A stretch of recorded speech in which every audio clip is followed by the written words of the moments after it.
앞뒤 좌우 있는 분들과 한번 이렇게 인사 나눴으면 좋겠습니다. 보배로운 믿음을 가진 당신은 하나님의 자녀이십니다. 이렇게 인사하겠습니다. 시작. 보배로운 믿음을 가진 당신은 귀한 하나님의 자녀 되십니다. 축복합니다. 오늘 하루도 주님 안에서 평안하시고 주님의 은혜와 자비를 부어주시는 주님과 함께 동행하며 살아가는 그러한 하루가 되기를 예수님의 이름으로 축원합니다.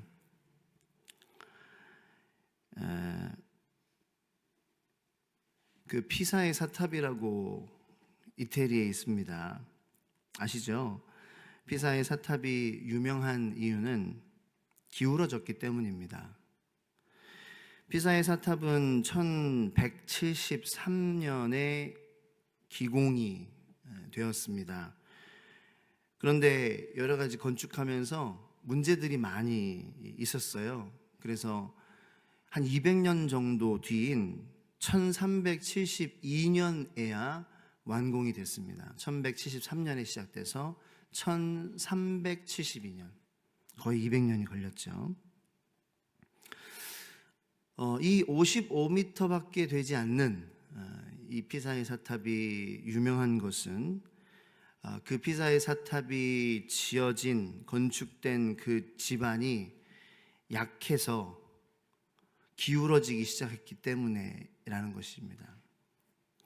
지반이 약한데 이 사탑이 건축되기 시작했고, 그리고 지반이 약하면은 좀 깊게 파야 되는데 3m밖에 파지 않았다라는 것입니다. 그래서 이 피사의 사탑은 여러분들 공부하셔서 이렇게 들어보셔서 아시겠지만 조금씩 해마다 기울어져 간다고 저도 어렸을 때 뉴스에서도 본 기억이 있습니다. 그래서 그 피사의 사탑을 관리하는 이 건축 전문가들은 피사의 사탑이 2007년도에는 완전히 쓰러질 것이다. 쓰러질 것이다. 붕괴될 것이다. 라고 그렇게 예측했습니다. 그런데 그 사실은 기울어져 가는, 무너져 가는 그러한 탑을 이 세계의 그러한 명소, 관광 명소로 이렇게 만들어지게 됐는데, 해마다 이제 이태리를 여행하는 그러한 사람들이 들리게 되는 그러한 관광 명소의 장소의 한 자리로서 이태리라는 나라가 많은 아마 수입을 그것 때문에 이렇게 서운치 않게 봤을 것인데 그것을 그냥 냅뒀을까요? 2007년에 그냥 무너지게 냅두지 않았습니다. 물론 그 계속해서 이거 너무 많이 기울었는데 할 때마다 이제 보수 공사를 하고 했지만 2001년도에 대대적인 보수를 했습니다. 이렇게 이제 기울어졌다면은 이 기울어지는 쪽이 아닌 반대편에 땅을 판 거예요. 그래서 땅을 파서 균형을 조금 맞췄어요. 근데 이제 완전히 세우면 관광객이 안 올 거 아니에요, 그죠? 피사의 사탑이 뭐 똑바로인데 누가 보러 오겠어요? 그래서 불안하지 않을 만큼 세워놓은 거예요. 그래서 지금까지도 피사의 사탑은 여전히 기울어져 있고 또 계속 기울어져 가고 있습니다. 사랑하는 우리 성도 여러분들께 한번 묻고 싶습니다. 우리들에게 여러분은 여러분의 삶이 피사의 사탑을 닮기 원하십니까? 저는 하나님의 자녀로서 예수 그리스도의 십자가의 복음으로 거듭난 그리스도의 그 생명을 주님께서 주신 성도로서 이 피사의 사탑처럼 나의 믿음이 이렇게 기울어지고 무너져가는 그러한 성도의 삶을 살고 싶지 않습니다. 여러분들도 그럴 거라고 저는 생각을 합니다. 우리는 우리의 삶이 이 피사의 사탑처럼 기울어져 가고 있고 언제 무너질지 모르는 그래서 이 기울기가 심할 때는 그 피사의 사탑이 그 문을 닫았었어요. 사람이 가면 위험하니까. 그래서 언제 쓰러질지 모르는, 나도 무너지고 내 옆에 있는 사람도 무너져가지고 같이 피해를 줄 수 있는 그러한 사람이, 그러한 탑이 되고 싶지 않은 그러한 마음입니다. 그것이 지금 베드로가 베드로 전후서를 쓰는 마음이지 않을까 생각을 합니다. 베드로는 우리의 믿음, 이 믿음을 성장해야 된다, 그리고 균형 있게 성장해야 되는 그러한 믿음이 되어야 된다 라고 우리에게 하나님께서 베드로를 통하여서 말씀해 주고 있는 것입니다. 그래서 언제 쓰러지고 무너질지 모르는 그러한 믿음이 아닌 균형 있게 성장해 나가는 그러한 믿음을 가진 성도들과 그리스도인들이 되십시오 라고 우리에게 편지를 쓰는 것이죠. 이 베드로 전서는 믿음을 지키고 살아갈 때에 생기는 외적인 어려움, 그것에 대해서 베드로 전서를 썼어요. 믿음을 지키고 살아갈 때에 다가오는 외적인 어려움, 그리고 또 외적인 어려움으로 인하여서 우리의 믿음이 흔들리게 되는 그러한 것들까지, 그러니까 외적으로 우리가 영향을 받기도 하고, 우리가 또 그리스도인으로 살아가면서 외적인 고난과 어려움을 맞닥뜨리기도 한다는 거죠. 그래서 외적인 부분에 우리를 기울게 하는, 우리를 넘어지게 하려고 하는 외적인 부분에 베드로 전서가 초점을 맞추고 있다면, 오늘부터 묵상하게 될 베드로 후서는 이 믿음을 지킬 때 생기는 내적인 어려움에 대해서 우리에게 이야기하고 있는 것입니다. 그 내적인 어려움은 특별히 이제 이 거짓된 가르침에 대한 것입니다. 예수님을 믿는 것이 무엇이냐? 이 성경에서 하나님께서 우리에게 말씀하여 주시는 그 신앙, 그 믿음 생활, 그 신앙 생활, 그 하나님께서 말씀해 주시는 성경을 통한 그러한 신앙 생활과 복음이 아닌, 진리가 아닌 그 하나님의 말씀에서부터 비롯되지 않는 이 사람의 어떤 전통이나 마음이나 생각에 의한 그러한 가르침, 그것이 우리의 그 이 내적인 믿음에 얼마나 악영향을 줄 수 있는지를 베드로는 마음에 두고 베드로 후서를 쓰고 있는 것입니다. 그래서 이 베드로 전서도 후서도 이 믿음이 성장해야 외적인 부분에서도 우리가 영향을 받고 내적인 부분에서도 우리가 영향을 받는 그러한 연약한 인간인데, 이 성장하는 믿음을 누려야 우리가 내적인 어려움을 우리가 대항해서 승리하는 그러한 믿음으로 살아갈 수 있다라는 것이지요. 저는 우리 그리스도인들이 이 믿음에 대해서 좀 많이 고민했으면 하는 부분, 그리고 성경을 보면은 분명히 하나님께서 믿음에 대해서 말씀하실 때에 정말 숨겨질 수 없는, 가려질 수 없는 그러한 부분이 바로 믿음은 생명이라는 것이에요. 믿음은 살아있는 거라는 거예요. 믿음은 죽은 것이 아니라는 거죠. 믿음은 예수 그리스도의 십자가 복음으로 인하여서 우리에게 주어진 거듭남의 생명입니다. 우리는 거듭났다, born again, 다시 태어난 거예요. 태어났다라는 것은 생명으로 시작된 거예요. 믿음은 태어났어요. 하나님께서 태어나게 해주셨어요. 그러므로 이 믿음은 가만히 있는 것이 아니라 움직이고, 그리고 이 믿음이 성장할 수 있는 영양분과 그런 보충 요소들을 주면은 성장하는 것이 바로 믿음이라는 것을 우리 많은 성도들이 생각하지 않고, 그리고 그러므로 누리지 않고 받지 못하고 성장을 경험하지 못하고 살아가지 않나라는 그러한 생각을 했습니다. 여기 저를 포함해서 있는 모든 분들은 다 늙어가고 있습니다. 늙어가는 것이 이제 더 나이가 드신 분들은 서럽기도 하고 이제 그렇다고 그러시더라고요. 근데 우리 모두는 다 늙어가고 있어요. 오늘 아기들도 늙어가고 있어요. 다 늙어가고 있어요. 근데 그런 부분을 생각하면 조금 위롭다. 나만 늙어가는 게 아니구나. 저도 늙어가고 있고, 다 오늘 우리가 하루를 살면서 하루 나이를 먹게 되는 것입니다. 자, 이 나이가 들어간다라는 것은 우리가 원하지 않아도 이루어지는 것입니다. 그런데 성장은 그렇지 않다라는 거죠. 모든 사람이 나이를 먹고 있지만 모든 사람이 성장하는 것은 아니다라는 것입니다. grow old와 grow up, 모든 사람은 grow old 해요.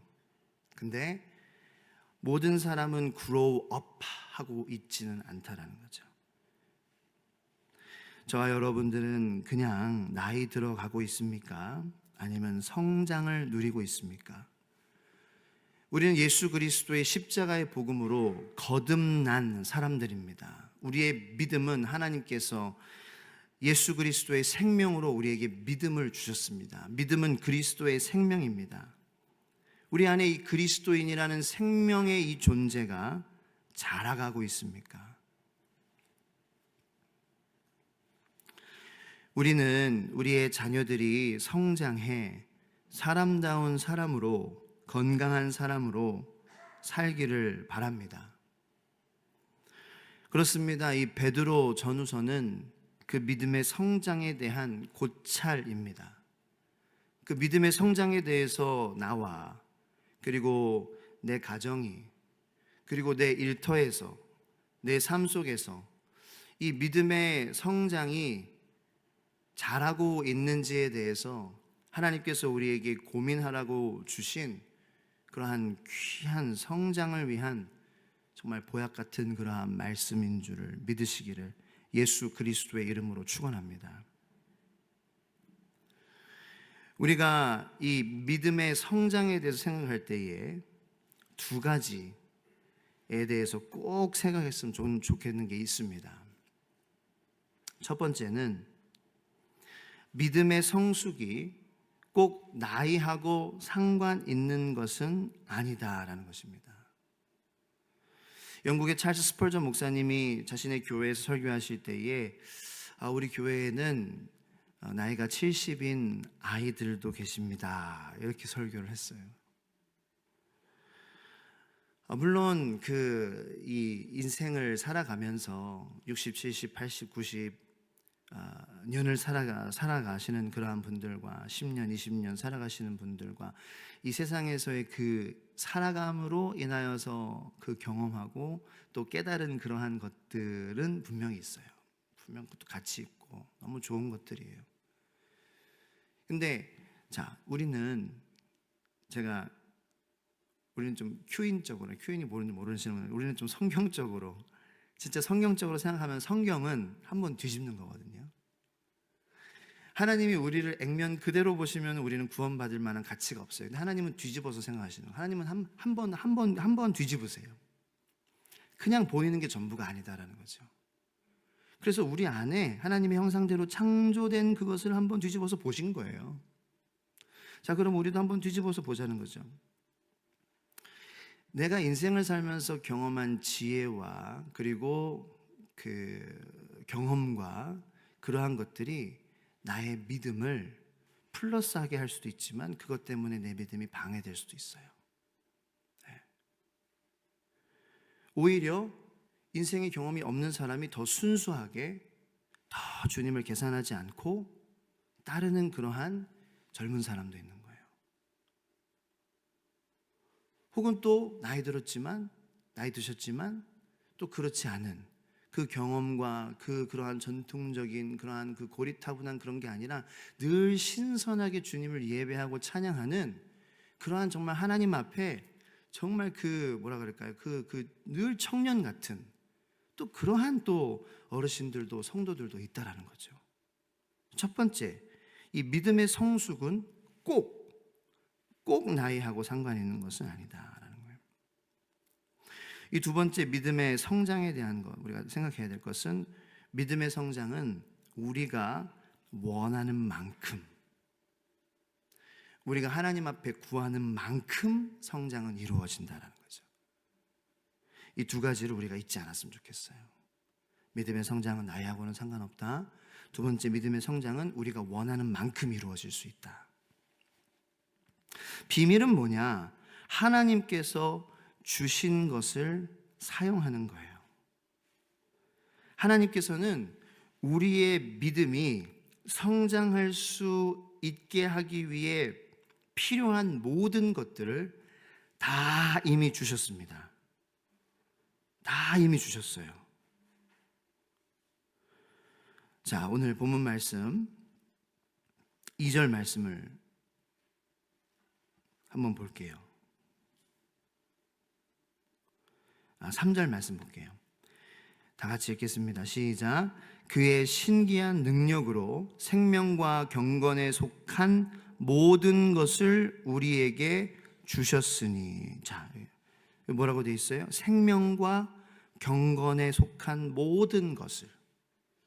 우리 그리스도인의 생명과 우리 그리스도인이 그리스도인으로서 성장해 나가며 우리의 삶이 더욱더 경건해지고 예수 그리스도를 닮아가는 그러한 삶을 살기 위해서 거기에 속한 모든 것을 하나님께서 우리에게 주셨다, 안 주셨다?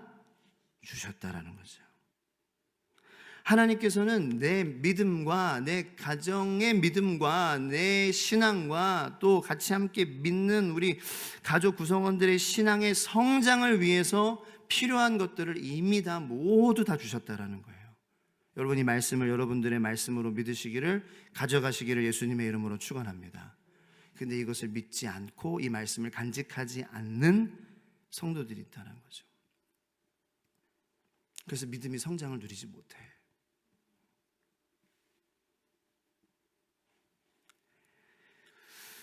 미국에서는 제가 이제 살 때에 보면 이제 개인 수표가 있어요. 저기다 쓰는 거예요. 우리나라 자기합 수표하고는 달라요. 금액을 제가 쓰게 돼 있어요. 그리고 누구에게 이거를 주는 건지 그 수취인을 쓰게 돼 있어요. 그 다 퍼스널 체크라 그러거든요. 퍼스널 체크를 다 들고 다녀요. 그래서 가게에서도 이렇게 뭐 예를 들어 슈퍼마켓에서도 그걸 쓰는 분이 계세요. 많이 그렇게 써요. 그러니까 우리나라로 얘기하면은 약속 어음과도 같은 거예요.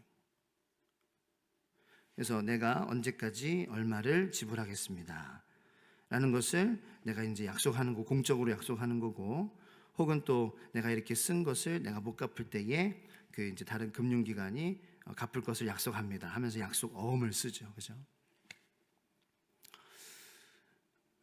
우리는 제가 여러분들에게 뭐 아무개 성도님 10억 하고 줘요. 그거 가지고 은행에 가요. 여러분 10억 받을 수 있을 것 같아요? 없을 것 같아요? 없어요. 전 10억이 없어요. 못 받아요. 제가 아무리 100억을 써주고 1000억을 써줘도요, 쓸 수는 있죠. 근데 그것을 여러분들이 실제로 받을 수 있는 저에게는 능력이 없어요. 뭘 말씀드리고자 하는 거예요? 하나님은 모든 것을 다 주실 수 있는, 모든 것을 다 준비시켜 주셨다는 거예요. 근데 문제는 우리가 이것을 가지고 은행에 가서 여기 주십시오 이렇게 하지 않는다는 거죠. 우리의 믿음에 대해서 이것을 하나님이 약속해 주셨습니다. 주십시오. 이건 우리가 해야 되는데, 많은 그리스도인들이 하나님께서 모든 것을 주셨어요. Signed by God이에요. 하나님이 다 주셨어요. 너에게 100만 불 같은 믿음을, 1000만 불 같은 사랑을, 5천만 불, 50억 같은 그러한 인내를, 10억 같은 경건함을 안 찾아요. 그냥 가지고만 그 종이는 써먹하고 있는 거죠. 그분의 능력과 약속을 믿는 저와 여러분들 되기를 축원합니다. 하나님께서 능력을 주셨어요. 4절 말씀 읽겠습니다. 시작. 이로써 그 보배롭고 지극히 큰 약속을 우리에게 주사 이 약속으로 말미암아 너희가 정욕 때문에 세상에서 썩어질 것을 피하여 신성한 성품에 참여하는 자가 되게 하려 하셨느니라. 하나님께서 우리에게 모든 것을 다 주셨어요. 하나님께서는 우리의 믿음을 자라게 하실 능력이 있으신 분이시고, 할렐루야.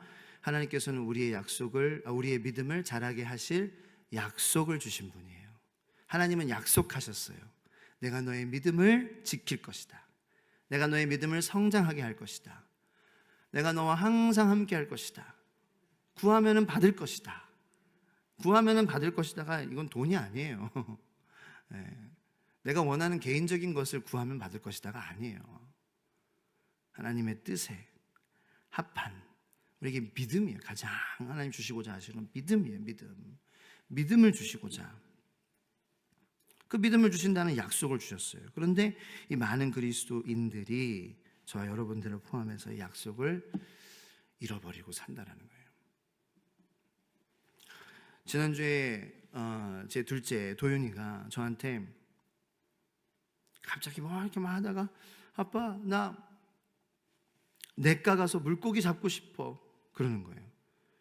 그래서 제가 뭐 그냥 뭐 때문인지 그냥 충분히 계산하지 않고 덥석 그냥 그걸 물어버렸네. 약속을 해버린 거예요.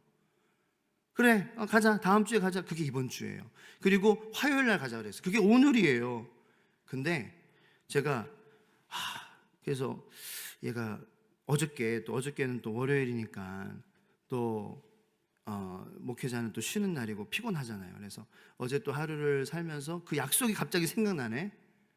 그래서 이제 또 심란해지는 거예요. 얘가 또 내일 가자 그러면 어떡하지? 왜냐면 피곤하니까 또 마음이 변한 거죠. 근데 다행히 어제는 아무 말도 뭐 안 했어. 그냥 지나갔어요. 잊어버린 것 같아. 다행이다. 인간의 마음으로 이번 주 잊어버렸으면 좋겠다. 근데 걔가 오늘 몰라요. 그 약속을 생각하고 저한테 가자 그러면은 저는 꼼짝없이 가야 돼. 여러분, 약속을 기억하는 것은 능력이에요. 할렐루야. 도윤이가 한마디만 하면은 아빠 약속했잖아. 그러면 저는요 꼼짝없이 해야 돼요. 여러분, 하나님께서 우리에게 약속해 주셨잖아요. 그 기억하지 못하니까 재미를 못 누리고 사는 거예요. 약속을 기억해요. 약속을 기억하려면 말씀을 먹어야 돼요. 말씀에 하나님의 약속이 있어. 하나님 오늘도 베드로후서 말씀을 통해서 우리에게 약속하신 우리의 믿음을 성장하고 자라게 하겠다. 그것을 굳건하게 하겠다. 피사의 사탁과 같은 그러한 광대 같은 삶을 살지 않게 하겠다. 너도 불안하고 네 주위에 찾아오는 사람도 불안해하는 그러한 답이 아닌 균형 있게 성장하는 그러한 믿음. 내가 약속한다. 그러면서 이 5절부터 11절까지는 그렇게 하나씩 우리의 믿음을 굳건하게 하는 그 뭐라 그럴까요? 보충제들에 대해서 얘기하는 거예요. 그래서 5절부터 보면은 너희가 더욱 힘써. 믿음이 베이스예요. 믿음이 기본이에요. 근데 거기에 덕이 추가되면, 거기에 지식이 추가되면, 하나님을 아는 지식, 하나님을 향한 선함, 그게 덕이죠. 하나님을 위해서 선하게 사는 삶이에요.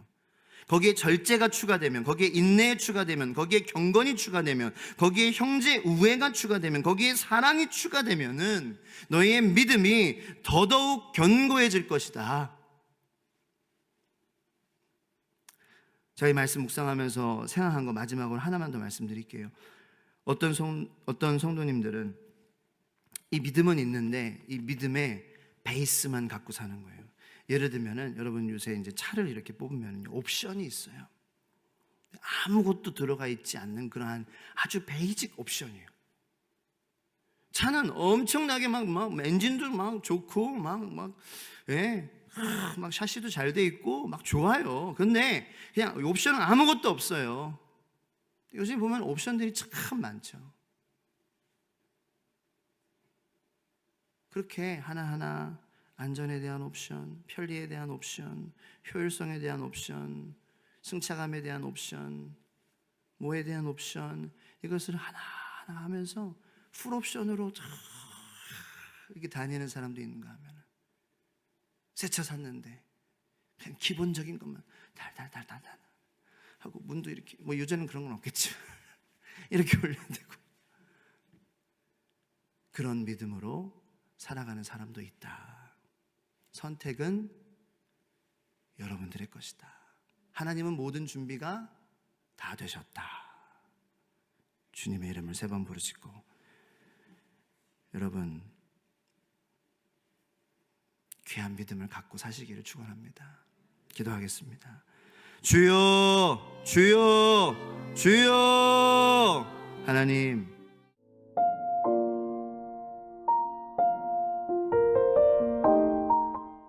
우리 앞뒤 좌우 있는 분들과 이렇게 인사 나누겠습니다. 당신은 하나님의 아름다운 성도입니다.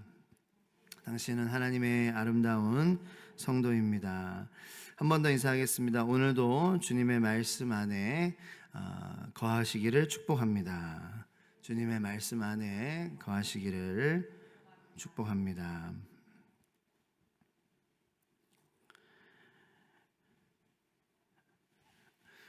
이렇게 그 산에 가다 보면은 우리가 먹어왔던 그러한 열매들하고 비슷한 열매들의 모습을 가진 그러한 것들을 볼 수가 있습니다. 근데 함부로 따먹어서는 안 되겠죠. 그렇죠? 겉으로 보기에는 산딸기처럼 비슷하게 생겼습니다. 근데 자세히 보면은 뭔가 조금 다른 것이 있어요. 그리고 결과적으로 맛을 보면은, 또 맛을 또 아무렇게나 봐서는 안 되겠지만 맛을 보면은 다릅니다. 그 나무가 진짜 산딸기 나무인지 아닌지, 그것은 우리가 열매를 통하여서 알 수 있는 것입니다. 우리 성도의 삶도 마찬가지인 것 같습니다. 정말로 진리 안에 거하는 그러한 성도의 삶을 살았냐라는 것은 우리가 지금 보이는 모습으로는 쉽게 물론 알 수도 있겠지만 쉽게 판단할 수는 없습니다. 지금 비록 하나님과 멀리 떨어져서 방황하고 있는 그러한 사람일지라도 하나님께서 또 하나님의 주권과 섭리와 계획 안에 계속 부르시고 사랑으로 부르시는 그 부르심 가운데에 또 주님의 음성을 듣고 목자에게 돌아오면은 열매를 맺지 못했지만, 혹은 악한 열매를 맺었지만 주님께서 성령의 열매를 맺게 해주실 수도 있는 것이고요. 또 반대로 생각하면은 겉으로 보기에는 이렇게 예배도 드리고 교회도 나가긴 했지만 정말 그 마음 가운데에 그 복음 위에, 말씀 위에 온전히 세워지고, 그 말씀이 정말 예수가 정말 왕이 되셔서 예수의 말씀대로 그러한 움직이는 그러한 그 삶이 아니라면은 아무리 우리가 교회에서 하루를 보낸다고 한들 그것이 그냥 우리가 교회에 있는 것만으로 우리 자신이 깨끗해질 수 없다라는 것을 우리는 보게 됩니다. 그래서 결과적으로 어떠한 열매가 내 삶에 맺혀지고 어떠한 그 열매의 맛이 느껴지느냐에 따라서 이 나무가 진짜 나무였구나, 그래서 이 성도가 진짜 성도였구나, 이 성도가 진짜 진리 위에 하나님의 말씀 가운데 있었던 사람이구나, 이것은 주님께서 그 열매를 맛보실 때에 그때 알 수 있는 거예요. 그래서 우리가 애쓰는 것은, 우리가 힘들어도 우리가 참는 것은 그때 하나님께서 맛보실 그 열매가 정말 진리 가운데에 자라는 성령의 열매들이기를 원하는 마음 때문에 우리가 애쓰고 우리가 말씀 위에 날마다 살려고 고생하는 것인 줄로 믿습니다. 이 베드로후서 1장을 보면은 사도 베드로가 굉장히 하나 강조하는 그러한 그 동사가 있습니다. 그것은 동사이고 명사이기도 한 건데 뭐냐면은 알입니다. 알. 리을 미음 받침의 알. 아는 것이라는 거죠. 그래서 2절도 한번 보세요. 하나님과 우리 주 예수를 알므로 은혜와 평강이 너희에게 더욱 많을지어다. 3절에도 우리를 부르신 이를 알므로 말미암음이라. 그렇죠?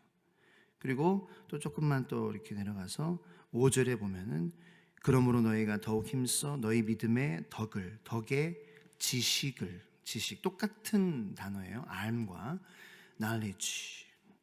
그리고 또 6절에 지식의 절제를 또 나오고, 그리고 8절에도 또 우리 주 예수 그리스도를 알기에 게으르지 않고, 여러분 혹시 묵상하면서 이거를 캐치하신 분이 있어요? 칭찬해 드리고 싶어요.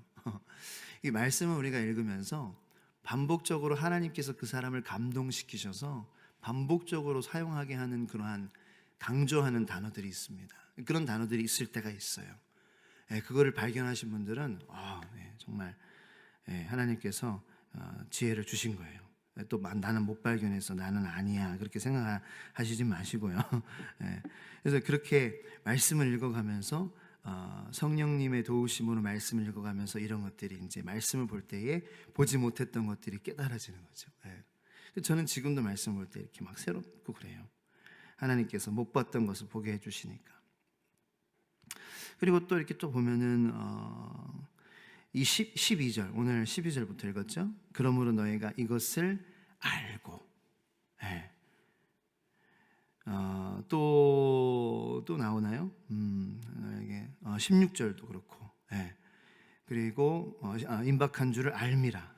14절에도 나오고 16절에도 그렇고, 우리는 그의 크신 위엄을 알게 한 것이, 우리 주 예수 그리스도의 능력과 강림하심을 너희에게 알게 한 것이, 그죠? 거기도 나오고, 그리고 또 20절에도 먼저 알 것은 지금 벌써 한 5번, 6번, 7번 정도 그렇게 나왔죠. 왜 이렇게 사도 베드로는 잘 알아야 된다, 우리가 똑바로 알아야 된다, 이것을 강조하고 있을까요?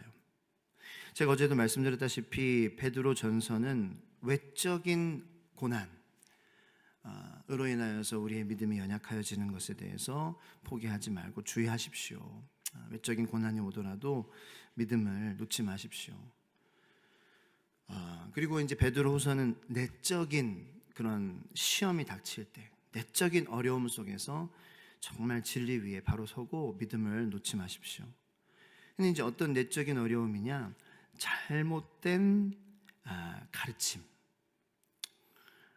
복음의 그 진리를 말씀에 적혀지고, 그리고 예수 그리스도께서 그의 삶으로 보여주신 복음이 아닌 뭔가 사람이 자기의 생각을 집어넣어서 해석을 하고 가르치는 그러한 것들, 그러한 그 잘못된 가르침에 대해서 이 베드로 사도는 경고하고 있다라는 것입니다. 왜냐하면 그 당시에 이 베드로 사도가 이 본 바로는 어떠한 잘못된 가르침이 많이 사람들 사이에 그 마음 가운데에 침투하고 있었냐? 그노시스예요. 그노시스. 그노시스가 뭐냐면요, 안다라는 거예요. 나 아는 주의예요. 지성주의예요. 그래서 나 알아. 자기의 아는 것, 구원은 알므로 받아지는 거다. 내가 구원받는 것은 내가 깨닫는 것, 내가 아는 것으로 내가 구원받는다. 얼핏 들으면은 그럴싸한데, 이제 그렇게 해서 이렇게 해서 변종으로 이렇게 되고 이어지고 변종으로 이어지고, 그 중에 하나가 구원파예요. 내가 안다라는 거예요. 내가 예수님이 누군지 알고, 지식으로 아는 거죠. 하나님의 아들 십자가에 죽으신 거, 인간의 구원을 위해서 하나님이 세상을 태초에 창조하셨고, 그리고 이제 말씀의 의미를 아는 거예요. 성경 공부를 해요. 그래서 이 말씀이 이런 의미를 갖고 있어. 그렇구나. 야, 우리 아는 사람들이야. 우리 구원받았어. 우리 알아. 우리 깨달았어. 우리 구원받은 거야. 근데 그래, 우리 예수님께서 우리 죄를 위해서 죽으셨어. 우리가 알아, 깨달았어. 야, 오케이. 그런데 문제는 뭐냐면은 그 아는 것으로 구원이 임했기 때문에 우리의 삶은 어떻게 살아도 상관이 없다. 아는 이상. 그래서 뭐 내가 어떠한 삶을 살건, 내가 하나님에 대해서 아는 지식이 있기 때문에 내가 예를 들어서 박진영이 지금 그렇게 성경 공부를 막 하고 있잖아요. 내가 하나님께서 기뻐하시지 않는 노래를 작사하고 작곡하든 그게 성적으로 하나님의 질서를 깨뜨리는 그러한 것인 줄 모르는 거예요.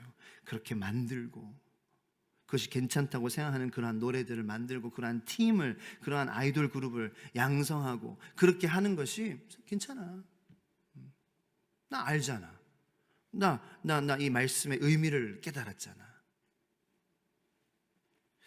과연 하나님이 잘했다 칭찬하실까요? 그래. 네가 알았어. 네가 모를 줄 알았는데 알았구나. 너의 삶이 어땠든지 상관없어. 네가 알았으니까. 아이고 우리 아들아.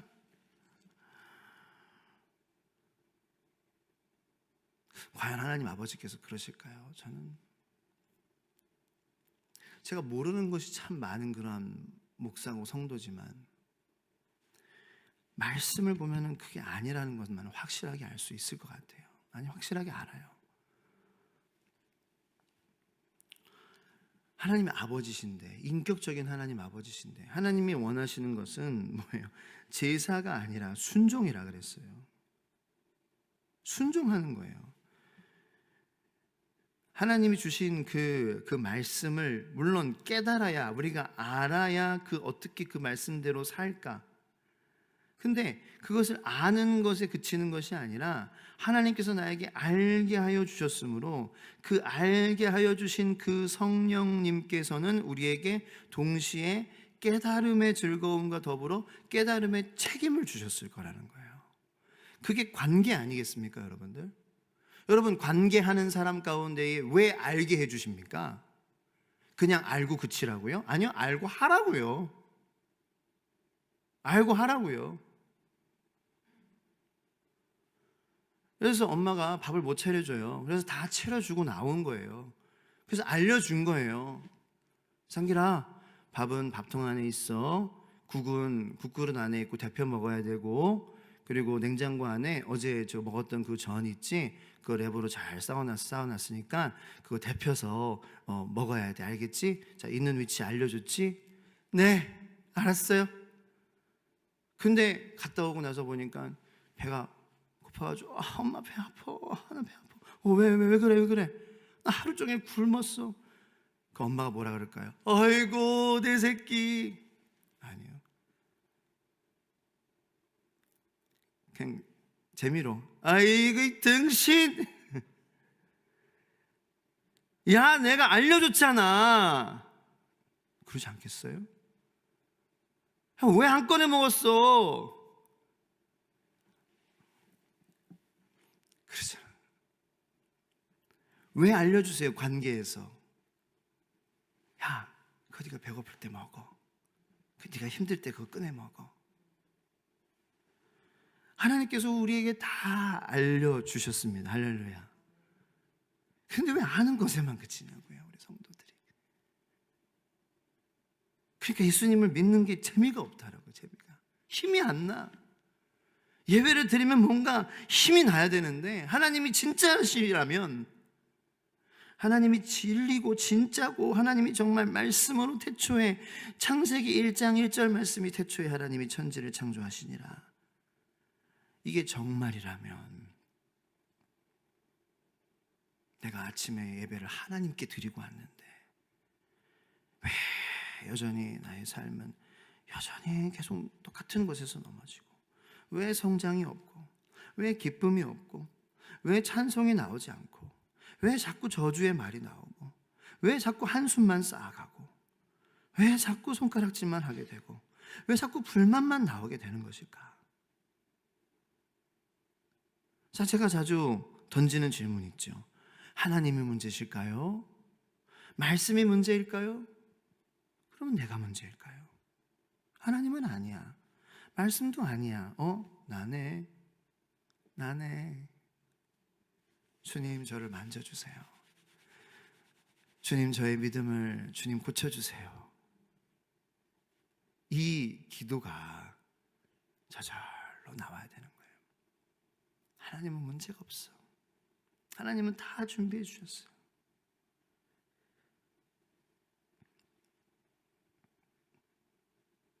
그 사도 베드로는 너무 안타까운 거예요. 왜냐하면 베드로는 그 예수님을 모를 때의 그 삶을 자기가 살아봤잖아요. 예수님을 제대로 알지 못할 때에 뭐만 깨달으면은 베드로의 삶에서 베드로가 실수할 때 있었어요. 말로 실수할 때. 그때 꼭 전에 어떤 일이 있었냐면은 베드로가 깨달았어. 주는 그리스도시요 살아계신 하나님의 아들이십니다. 이 고백을 했어요. 칭찬해 주셨어요. 그 다음에 베드로가 바로 말실수해 버리잖아요. 아는 것에 너무 막 그냥 막 그 아는 것에 막 그냥 심취해 가지고, 예. 그러니까 그 베드로가 이 지금 베드로 전후서를 쓰는 이 지금 상황에서 그의 삶을 돌아볼 때 너무 안타까운 거예요. 아는 것에 그치는 그러한 신앙. 그래서 베드로가 계속 이 1장에만 정말 진짜로 아는 건 여기에서 멈추는 게 아니야.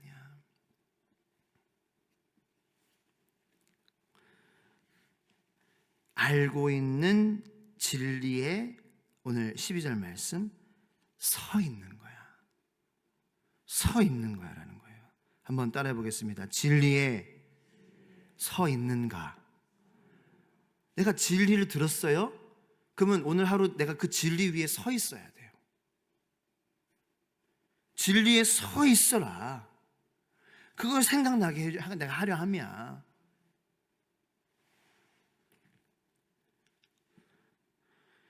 그래서 계속 장막에 있을 동안에, 이 장막에 있을 동안에는 내가 이 세상을 살 동안에 이 육신의 장막, 의미한 13절, 계속 내가 생각나게 함이 옳은 줄로 여기노니. 그래서 이 베드로 사도는 이 편지를 읽을 사람들에 대한 그 마음으로 지금 너무 막 괴로운 거죠. 예. 거룩한 괴로움이죠. 그래서 정말 진짜 진리를 알고 그 진리 위에 서는 삶을 우리 성도들이 살기를 바라는 거예요. 그래서 14절에 나도 이 세상을 내가 오래 평생 사는 것이 아니지 않냐. 이 육신의 장막은 내가 벗어날 것이 임박해 왔기 때문에. 그래서 여러분 이제 삶이 임박하신 분들 있잖아요. 그 마음이 이렇게 그 거룩한 그 괴로움이 있는 것 같아요. 저희 교회와 가까운 관계하고 있는 사사학교를 위해서도 여러분들 기도해 주시기를 부탁을 드리고, 전겸도 목사님 사모님이 한 3개월 정도 이렇게 시한부 선고를 받으셨어요. 그런데도 이제 항암 치료를 받으면서 동분서주 여러 말씀을 전하시고 또 그 학생들을 가르치시는데 하시는데, 이제 그 목사님도 사모님도 마지막에 임박한 줄을 의사가 선고를 했잖아요. 물론 하나님께서 물론 주권자로 그들의 인생들을 붙잡아 주시고 계시고, 하나님이 끝이다 라고 할 때 끝나는 것이지 사람의 말로 이루어지는 것이 아님을 믿으시길 축원합니다. 근데 어쨌든 의사의 소견으로 그렇습니다. 근데 임박한 줄을 아는 거죠. 어쨌든 가까웠다. 나의 종말도 가깝고, 그리고 우리 세상을 보면서 영적인 눈이 깨어져야 되는 것이 주님께서 다시 올 날도 임박했어요. 그 지금 나타나는 모든 그런 추한 것들 있지요.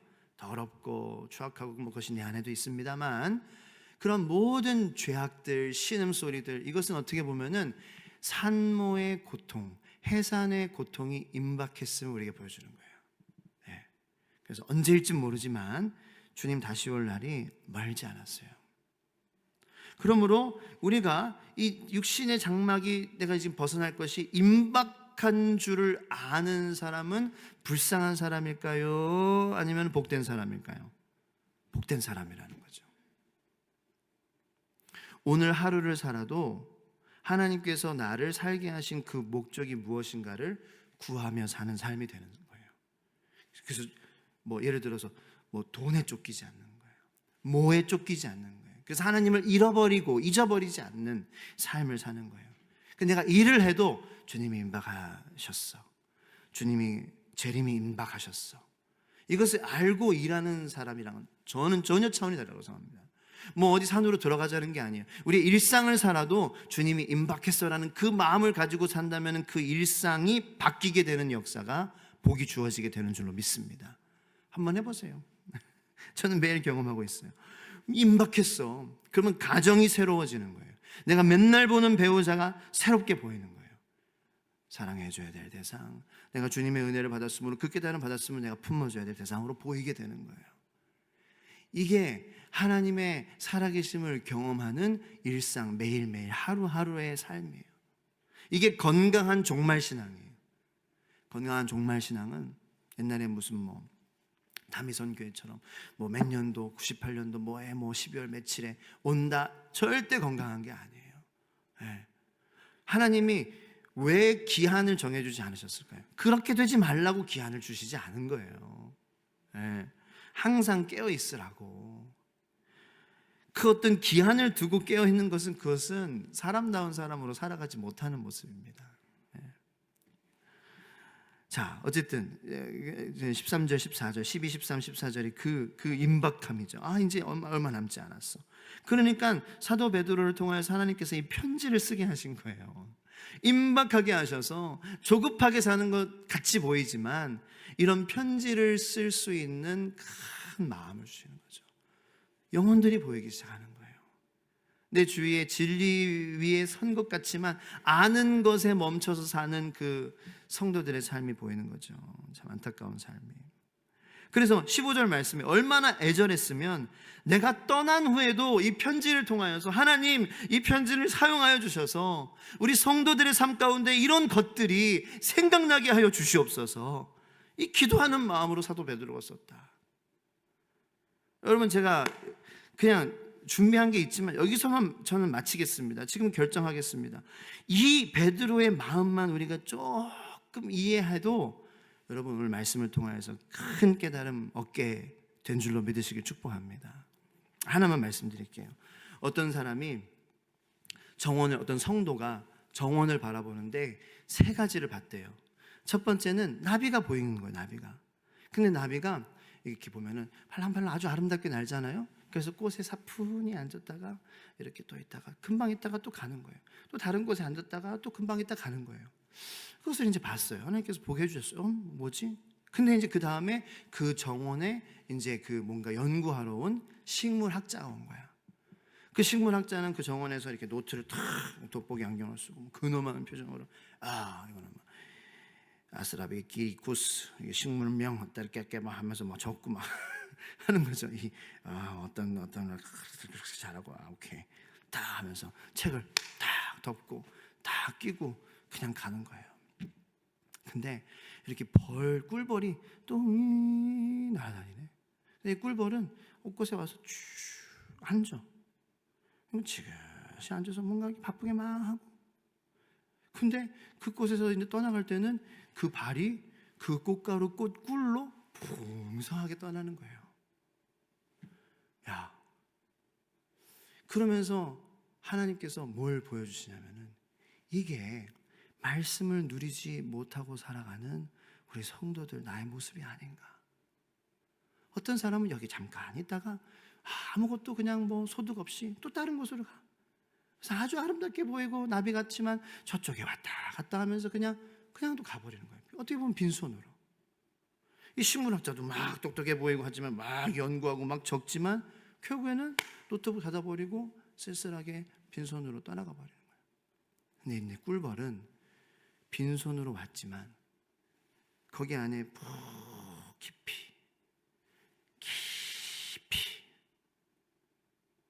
발을 담그고 마음을 담그고 생각을 담그고 떠날 때는 풍성한 모습으로 떠나는 거예요. 여러분들은 어떤 모습이세요? 주여 3번 하고 기도하겠습니다. 주여, 주여, 주여. 하나님,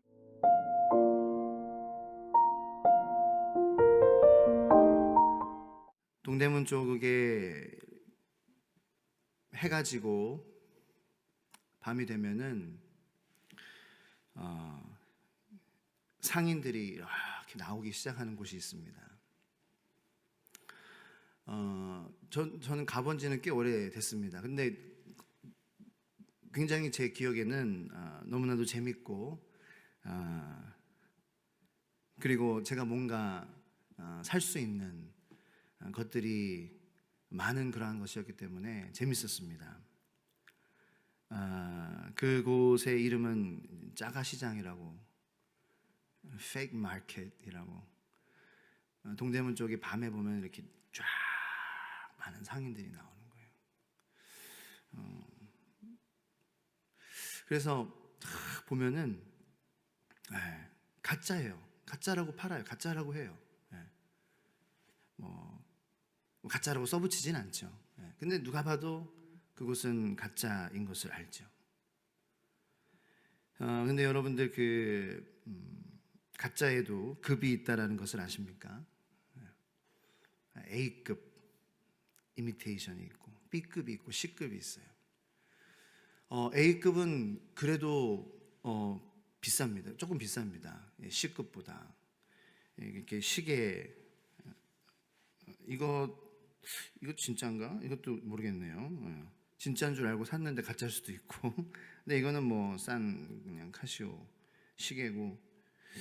그래서 이렇게 겉으로 보면은 조금 허접한 그런 가짜들도 있어요. 그런데 조금 공들여서 만든 그러한 가짜들은 겉으로 보면 몰라요.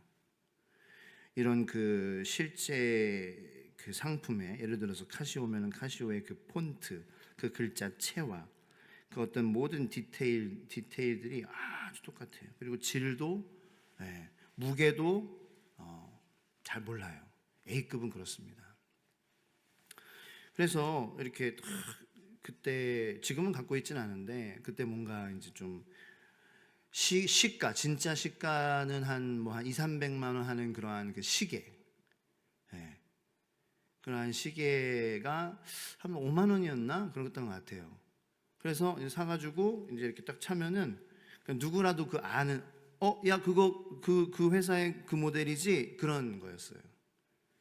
그래서 근데 저는 이제 그걸 진짜로 거짓말 하려고 산 건 아니니까 이거 가짜야 이거 작아야. 근데 A급이래. 괜찮지? 잘 가. 근데 그 친구는 시계에 대해서 굉장히 조회가 깊은 친구였어요. 야 이거 모르겠다. 근데 까보면 알아. 그런 거예요. 여기를 뜯어보면은 안에 이렇게 그 메커니즘 있잖아요. 그런 거를 보면은 다 안다라는 거예요. 진짜로 그 회사에서 만든 건지 아니면 따라한 건지. 사과를 한 번은 이렇게 먹는데 겉에 이렇게 벌레 먹은 구멍 있잖아요. 그런 것도 없어요. 없는데 사과를 이렇게 먹는데 그 안에 벌레가 들어있던 경우가 있었어요. 여러분 그런 경우 경험하신 적 있으십니까? 안에서부터 벌레가 씨앗에서부터 이제 태어났던 거죠. 그래서 안에서 살고 있었던 거예요. 제가 무슨 말씀을 드리려고 하느냐. 오늘 본문 말씀은 조금 어려워요. 표면적으로 어려울 수도 있고 우리가 받아들이기에도 이 말씀을 받아들이기 어려울 수도 있어요. 근데 받아들여야 해요. 왜냐하면은 사도 베드로가 1장 그제 말씀에 정말 애타는 마음으로 그렇게 다 쏟아부었잖아요. 그런데 다 쏟아붓고 나서는 사람이 어떻게 하고 싶어요? 좀 쉬고 싶은 거예요. 다 마음을 쏟아붓고 나서 다 정말 진짜 마음을 다 드리고 나서는 좀 쉬고 싶은데 1장의 베드로의 마음 우리가 어제 좀 얘기해봤잖아요. 그죠? 다 쏟아내고 나서 베드로후서 2장에는 좀 천천히 가고 그냥 그래 이렇게 그냥 위로하고 그냥 감사하고 그래 이제 그렇게 얘기했으니까 잘해. 그런데 더 어려운 것에 대해서 얘기하고 있다는 거예요. 거짓 교사, 거짓 선지자. 이것은 두 가지 메시지입니다. 우리 기존 성도들의 믿음을 확인해 보라는 거예요. 우리들이 진짜 정말 이 믿음, 내가 가진 이 믿음이 진짜 믿음인지, 진짜 예수님께서 전하신 그 복음이 내 안에 있는지, 아니면은 내가 뷔페처럼 선택해서 나 이거는 먹었는데 이거는 안 먹어라는 그러한 접시의 복음은 아닌지, 뭔가 반쪽 복음은 아닌지 점검해 보라는 거예요. 정말 어려운 말씀이에요. 그리고 여러분들이 선택하는 거예요. 이 말씀을 여러분들의 말씀으로 받으시는 분들도 계시고, 아니 그냥 나는 살던 대로 내가 편하게 신앙생활 할 거야 라고 생각하시는 분들도 계실 수 있어요. 여러분들의 선택이에요. 근데 그 선택은 하나님의 심판을 면할 수 없다는 것은 우리는 정말 기억해야 돼요. 하나님이 에덴 동산을 지으시고 선택할 수 있는 생명나무, 선악과를 허락해 주셨어요. 그것은 우리를 존중하기 때문에 주시는 거예요. 자, 이런 복음이 있어. 이게 예수의 복음이야. 근데 이 예수의 복음을 따르는 것은 고난이 따르는 거고, 네가 가진 것을 내려놓는 거야. 그리고 네가 선택적으로 선택해서 신앙생활하는 게 아니야. 부패생활하는 게 아니야. 그냥 주는 대로 다 먹는 거야. 그래서 굳이 비교하자면은 부패가 아니에요. 복음은 하나씩 하나씩 우리를 준비시켜 주시며 나오는 코스 요리와도 같아요. 아주 정성스럽게 마스터 셰프가 준비한 코스 요리 말이죠. 처음에 우리가 소화할 수 있도록 수프나 국을 주고, 그 다음에는 에피타이저를 주고, 그 다음에는 메인 코스를 이제 점점씩 주면서 나중에는 디저트까지 다 챙겨주시는 그 코스 요리와 같은 것이 바로 이 복음이에요. 그 비싼 코스 요리를 여러분들, 저도 그렇지만 저도 볼 때 이건 싫어, 버려, 그런 분들은 한 번도 못 봤어요. 와, 이게 뭐야? 오, 이건 또 뭐야? 아이고, 또 나오네. 아이고, 배부른데 또 먹게 생겼네. 아이고, 내가 이러니까 살이 안 빠지지 하면서 그렇게 먹어요. 근데 지금까지 많은 한국교회가 잘못 가르쳐 왔어요, 말씀을. 듣는 사람이 좋아하는 것만 골라서 줬었어요. 근데 하나님이 그건 기뻐하시는 게 아니에요. 복음은 부패가 아닙니다. 따라해 보겠습니다. 복음은 부패가 아니다. 골라 먹지 말자.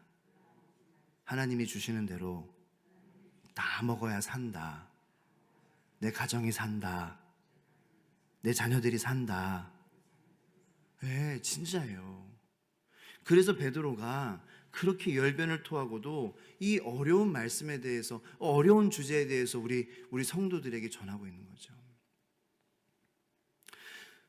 첫 번째는 성도들에게 믿음을 점검하고, 너의 복음은 어떠한 복음이니? 하나님이 주시는 대로 믿고 있니? 두 번째는 아예 그냥 악의를 가지고 거짓 복음을 전하는 그러한 거짓 선지자들에게 경고하는 말씀이기도 해요. 자, 1절, 2절이 가장 중요합니다. 1절, 2절 가장 중요합니다. 가장 많은 것들이 들어있습니다. 1절, 2절만 한번 보도록 하겠습니다. 1절, 2절 다 같이 읽을게요. 시작. 그러나 백성 가운데 또한 거짓 선지자들이 일어났었나니 이와 같이 너희 중에도 거짓 선생들이 있으리라. 그들은 멸망하게 할 이단을 가만히 끌어들여 자기들을 사신 주를 부인하고 임박한 멸망을 스스로 취하는 자들이라. 여럿이 그들의 호색하는 것을 따르리니 이로 말미암아 진리의 도가 비방받을 것이요. 아멘. 거기까지요. 자, 1절 말씀에 보면은 베드로 사도가 이렇게 평가하고 있습니다.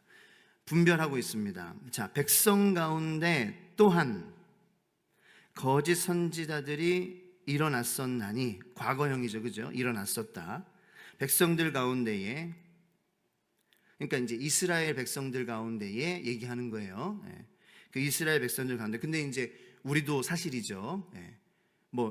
이제는 예수 그리스도의 이제 그 복음이 퍼진 곳에는 다 거짓 선지자들이 다 판을 치는 거예요. 우리 대한민국에도 거짓 선지자들이 얼마나 많아요. 그래서 처음 복음이 들어왔을 때부터 이단의 그런 어떤 움직임과 시작이 있었습니다. 처음부터 예수 복음이 대한민국 땅에 들어오고 난부터 사람들로 하여금 이거는 내가 좋고 저거는 내가 별로야 라는 마음이 복음이 들어오기 시작하자마자부터 생기기 시작했습니다. 그래서 생겨난 수많은 이단들의 뿌리가 보면은 그 다 초창기에 처음 복음이 들어왔을 때 그때에 형성이 된 것입니다. 이스라엘 백성들 가운데도 마찬가지예요. 이스라엘 백성들 가운데 하나님의 진리와 하나님의 사랑 안에, 하나님의 율법 안에, 하나님의 선악을 정의하시는 그 기준 되시는 하나님이 계셨을 때부터 인간은 다른 마음, 에덴 동산에서부터 나 모든 에덴 동산에 그런 건 다 원해. 근데 이 생명나무, 선악을 알게 하는 이 나무, 이거는 내가 좀 해봐야 되겠어, 내 뜻대로. 이런 거예요. 하나님이 계신 그 곳부터, 자, 이거에 대해서 조금 더 설명을 드리면, 모세의 시대부터 있었어요. 이사야 시대도 있었고 에스겔 시대도 있었어요.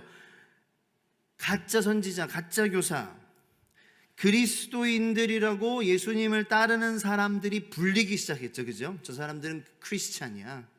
그리스도를 따르는 사람들이야. 처음엔 좀 부정적인 의미로 불리기 시작했어요. 그 크리스찬이라는 그 단어가 사용되기 시작된 그 시점부터 또 뭐가 생겼어요? 가짜 크리스찬이 생겼다는 거예요. 진짜 롤렉스가 나오고 나서부터 가짜 롤렉스가 나오기 시작했던 것처럼, 여러분 이거를 잘 한번 생각해 보시고 이거를 마음에 두시고 우리가 잘 분별해야 돼요. 진짜 롤렉스가 나오기 시작할 때부터 가짜 롤렉스 나오기 시작했어요. 진짜 복음이 우리에게 주어지기 시작했을 때부터 가짜 복음은 시작됐어요. 가짜 그리스도인들도 있는 거예요. 그러니까 가짜 메시아도 많아요. 내가 메시아다. 그래서 거짓 선지자, 거짓 그리스도인, 거짓 교사, 거짓 목사, 거짓 제사장, 거짓 메시아, 이런 것들이 사람들이 있고 진짜인 하나님이 계시기 시작할 때부터 가짜는 있었다. 왜요? 왜일까요? 왜 그렇게 가짜가 판칠까요? 어느 옛날 유행가의 가사처럼 짜가가 판친다. 왜 판칠까요? 사탄이 가장 잘 사용하는 방법이기 때문이에요. 하나님의 성경 말씀에도 사탄은 속이는 자, 거짓말하는 자, 그리고 사탄이 처음 인간인 아담에게 선악과를 따먹기 위해서 다가왔을 때도 속인 방법은 교묘하게 거짓말하는 거였어요. 이거 먹어도 안 죽어. 이게 반은 맞고 반은 틀린 게, 아니 완전히 틀려요. 당장은 안 죽죠. 생물학적으로는 안 죽죠. 근데 생물학적으로 결국 죽는 존재가 돼버렸어요. 뭐 때문에? 죄의 결과 때문에. 죄의 삭슨 사망이요. 죄가 들어와서 인간은 인생을 살고 어느 시점에는 죽는 존재가 되어버렸어요. 처음에 하나님께서는 영원히 에덴 동산에서 인간과 함께 교제하며 관계하며 사시고 싶어 했지만, 그래서 사탄이 제일 지금까지도 잘 쓰는 방법은 속이는 거예요. 교묘하게 속아 넘어오게 하는 방법이 지금도 사탄이 쓰는 가장 유명한 방법이다 라는 거죠. 그리고 가장 효과적인 방법이에요.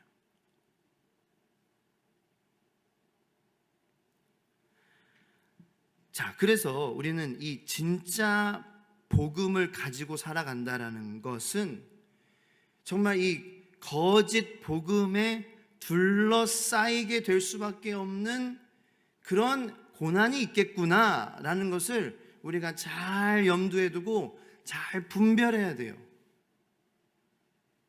내가 진짜 복음에 다가가면 다가갈수록, 내가 진짜 그리스도인으로 성도로 살고 싶으면 살고 싶을수록, 그것을 방해하고자 하는 내가 결심하는 그 나의 나의 열정만큼 나를 또 그렇게 하지 못하게 하려는 그 열정, 반대의 열정이 나에게 다가오기 때문입니다. 진짜 롤렉스가 생기기 나서부터 가짜 롤렉스가 판치기 시작한 것처럼. 롤렉스 아닙니다. 지금 방송 보시는 분도 오해하지 마세요. 또 롤렉스도 참 어때요? 가짜인데. 여러분, 뉴턴의 제3 운동 법칙 들어보셨을 거예요. 아마 과학 시간에. 저는 똑같은 작용이 영적인 세계에서 존재합니다. 이게 뭐냐면요, 물체 A가 다른 물체 B에게 힘을 가해요.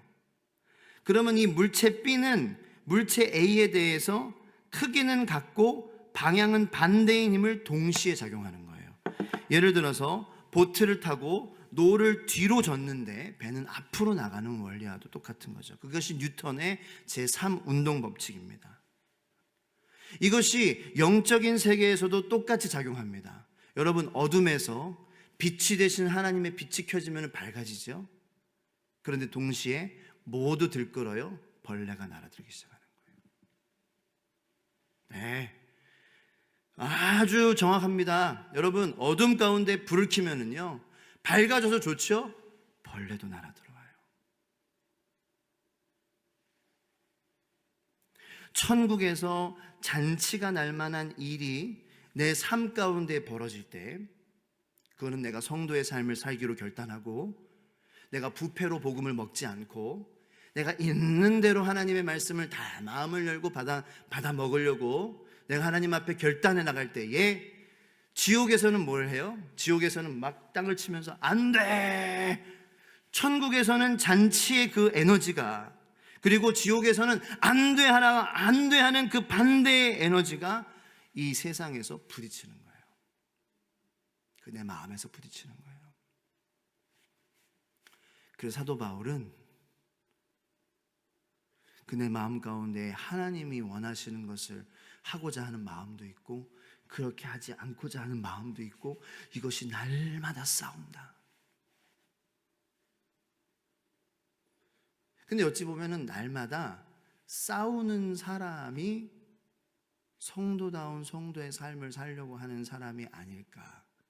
아니, 그렇다라고 저는 생각합니다. 사도 바울이 그렇게 매일 싸우면서 살아갔으니까. 왜냐하면 그가 하나님이 기뻐하시는 일을 선택할 때마다 그는 마귀가 그것을 방해하려고 하는 자기의 그 하나님을 향한 열정, 그 에너지 그대로 그 나쁜 에너지와 싸워야 했어요. 네. 마치 뉴턴의 제3 운동 법칙처럼 말이죠.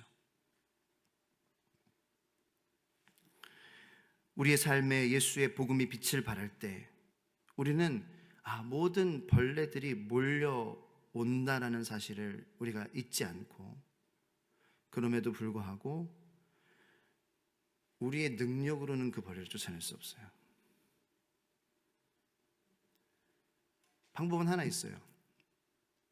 제가 실제로 밖에서 불을 펴보는데 불이 너무 뜨거우면은 그 뜨거운 그 불멍을 하고 있었어요. 근데 그 불로 벌레들이 찾아오는 거예요. 어떻게 돼요? 벌레들이 다 죽어요. 그러니까 우리는 그 진리의 빛, 예수 진리의 빛으로 우리가 살아간다는 것은 뭐냐면은, 예수님의 복음의 빛은 물론 벌레들을 들끓게 하지만, 마치 세스코나 그런 이제 방역 관리 업체에서 실내에 이렇게 그 방충 등 같은 거 있잖아요. 네. 그런 거 이제 UV 라이트죠. 아주 빛이에요. 그 빛도 빛을 발휘하죠.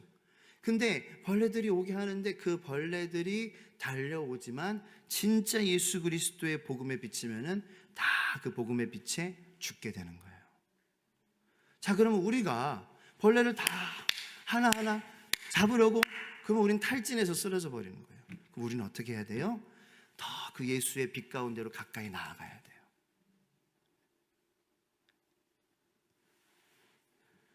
그러면 예수의 빛이 모든 몰려드는 벌레들을 다 죽여주시거든요.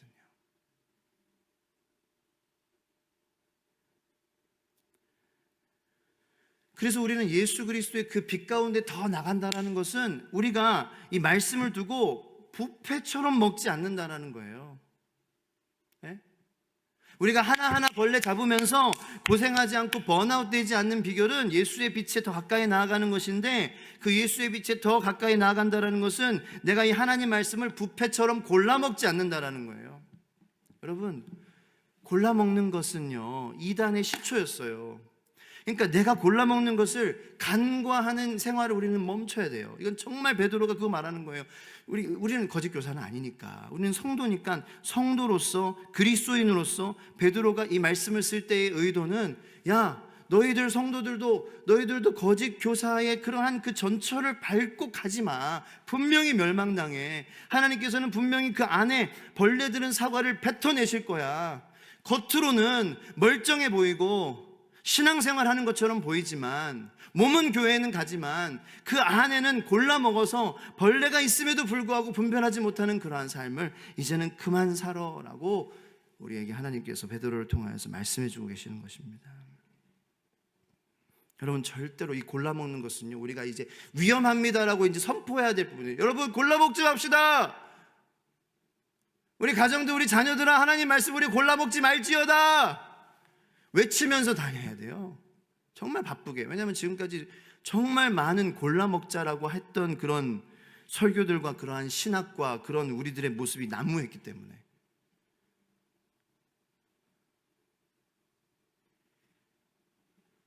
선지자가, 목회자가, 리더십이 있는 사람이 골라 먹게 되면 이단 교주가 됩니다. 성도가 골라 먹기 시작하면 거짓 성도가 되는 것입니다. 자, 이단 구별법 1절에 나와 있어요. 중간에 가만히 끌어들이죠, 이단들이. 그죠? 저는 이 동네에 사는 이단을 믿는 사람입니다. 당신을 5분을 주시면 제가 당신을 속아서 이단에 넘어뜨릴 테니 저에게 5분 시간을 허락해 주십시오 라고 다가오는 사람은 아무도 없어요. 자기께 맞다 그러지. 자, 그러면서 자기들을 사신 주를 부인한다. 그래서 할 말이 많지만 이것만 말씀드리고 1절만 설명하고 마칠게요.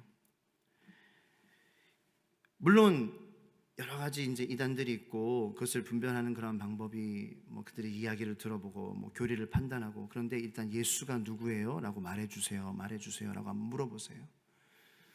당신에게 예수는 누구예요? 그럼 모든 이단들은 다 이상한 소리 하기 시작합니다. 예수에 대해서 말하라고 할 때에 예수가 하나님의 아들이시고 죄가 없으시고 성령으로 잉태하셨고 그리고 우리 인간의 죄를 위해서 죄 없으신 하나님의 아들, 완전한 인간으로 죄 없이 살다가 십자가에서 우리를 구원하시기 위하여서 죽으셨습니다 말하는 이단은 아무도 없습니다. 그리고 그분만이 길이요, 그분만이 진리요, 그분만이 생명입니다.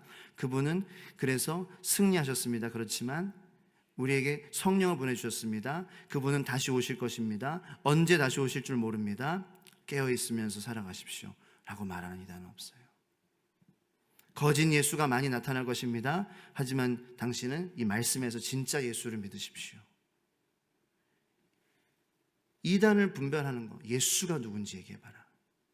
분명히 드러납니다. 부인할 수밖에 없어요. 자, 여러분, 우리가 거짓 그리스도인이 되면 안 되고요. 첫 번째. 두 번째, 거짓 복음을 잘 분별해야 돼요. 우리가 거짓 성도가 되지 않기 위해서는 거짓 복음이 무엇인지 우리 하나님 말씀을 통해서, 말씀을 통해서 분별하는 거예요. 조금 주의 드리고 싶은 건 마지막으로, 너무 많은 사람에게 인기가 있는 꼭 그런 설교자라고 해서 너무 그런 것을 너무 이렇게 듣지 마세요. 가장 건강한 것은요, 말씀을 섭취하는 설교자를 통하여서 할 때에는 여러분이 속한 교회의 담임 목회자, 저네요. 담임 목회자를 통하여서 그것이 건강한 교회고 건강한 공동체라면은 듣는 것이 제일 1순위입니다. 여러분, 제가 이건 강요하는 게 아니라 이건 하나님의 세워진 질서잖아요. 그 공동체 안에 세워진 장로들과 그 세워진 그 교사들로 인하여서 이 성도들은 자라갔어요. 어디 초대교회 성도들이 저기 다른 지역에 가서 나 저쪽 말씀이 좋으니까 저쪽에서는 말씀 듣고 이쪽에서는 뭐 하고 그러지 않았다고요. 지금은 그렇게 너무 편해진 세상이죠. 왜냐하면 유튜브라는 게 있으니까. 근데 심지어는 담임 목회자의 전하는 복음도 정말 이 성경 66권 그대로인지 이것도 저도 분별해야 되지, 듣는 여러분들도 분별해야 돼요. 누구를 통해서 듣는 거는 분명히 분별하셔야 돼요. 저도 조심하셔야 되고요. 아시겠죠? 근데 뭐 의심의 눈초리로는 보시지 마시고요. 왜냐하면은 2절에 여럿이 따른대요. 여럿이. 그러니까 따르는 게 좋은 게 아니에요. 많은 조회수를 갖고 있고 많은 구독자가 있다고 해서 꼭 진짜 복음은 아니라는 거예요. 오히려 가짜 복음이 더 유명합니다. 가짜 복음이 더 인기가 많습니다. 왜요? 골라 먹여주니까. 진짜만 전하는 거 안 좋아해요, 사람들이. 그러니까 이것도 또 조회수가 많고 뭐 여기는 교인이 많으니까 다 가짜야, 또 이렇게 생각 마시고요, 여러분. 하지만 그 가짜의 특성을 우리가 알자는 거예요. 인기가 많아요. 골라주니까. 그래, 너 이거 말씀 힘들지? 이것만 지켜도 돼. 아, 이거는 아니야. 하면서 의미를 풀어주는 거예요. 얼마나 속이 시원해요. 나 저거 힘들었는데 안 해도 된대. 근데 그건 그 사람의 의견이에요. 우리 시간 함께 기도할 때 앞으로 당분간은 좀 이 찬양 음악을 먼저 틀어놓고 기도하기를 원합니다. 어떤 찬양이냐면 주님 저의 마음을 주님께 활짝 엽니다. 우리가 아침에 말씀을 받았습니다. 주님께만 이 말씀을 활짝 열고 받아들이는 그러한 저희 하루가 되게 하여 주시옵소서. 우리 주여 3번 하고 기도하도록 하겠습니다.